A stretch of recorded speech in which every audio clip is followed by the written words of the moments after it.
تعالوا اقول لكم انا ليه بقول لكل الشباب قبل ما تسافر لازم تعرف انت صنيع ايه، هتشتغل ايه، هتوفر كام، يوميتك هتبقى كام، سكنك، اكلك، شربك، وتحسب ده كله وتشوف هل السفر معاك هيجيب تمنه، هيجيب تمن الغربة، هيجيب مصاريف بيتك، هتوفر حاجة ولا لا. يلا بينا. كل الشباب عاوزة تسافر وخلاص. انا عاوز اسافر. طب هشتغل ايه؟ طب هشتغل بكام؟ طب هل معايا صنعة ولا لا؟ طب هل انا هشتغل شغلانة كويسة ولا لا؟ طب هل هشتغل شغلانة تدخل لي دخل كويس ولا لا؟ ما بيفكرش في ده. يعني 90% ما بيفكروش في ده. هو بيفكر ان انا عاوز اسافر وبس. طب هل انا لما اسافر هاخد يومية هتكفي اكل وشربي وسكني، وهتوفر حاجة ان انا اعمل بيها حاجة تصرف على بيتي لو انا متجوز، تعمل لي حاجة لو انا شاب ولسه داخل على جواز؟ لا، ما بيفكرش برضه في ده. هو همه الاول والاخير ان انا اسافر.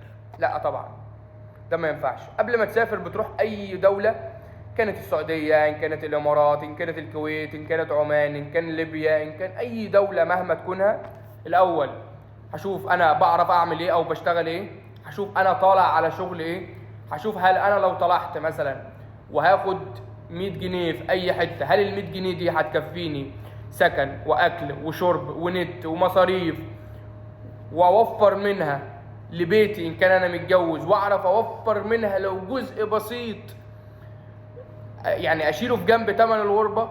او أنا لو انا شاب هعرف ان انا يعني بعد اكل وشربي وفي الغربة وده كله اعرف اشيل مبلغ في جنب اعمل بيه حاجة او ادخل بيه خطوة الجواز ولا لا؟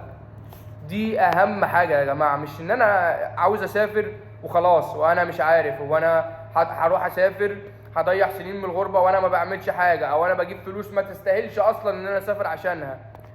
فطبعا ده ما ينفعش. لازم قبل ما تسافر وتخطي خطوة السفر دي لازم تعمل حساب كل حاجة، لأن دي غربة وسنين عمرك بتضيع. ما تستهونش. لا، ما دام أنا مش حاسب الموضوع، وما دام أنا الموضوع مش جايب همه معايا، لا ده أنا أقعد جنب بيتي، أقعد في بلدي، أقعد جنب أهلي. اليوم اللي بتقعده في بلدك وجنب أهلك وجنب أصحابك وجنب يسوى الدنيا كلها. فيا إما الغربة بتمنها يا إما بلاشها. صدقني، فكر في الكلمتين دول وهتعرف ان انا عندي حق.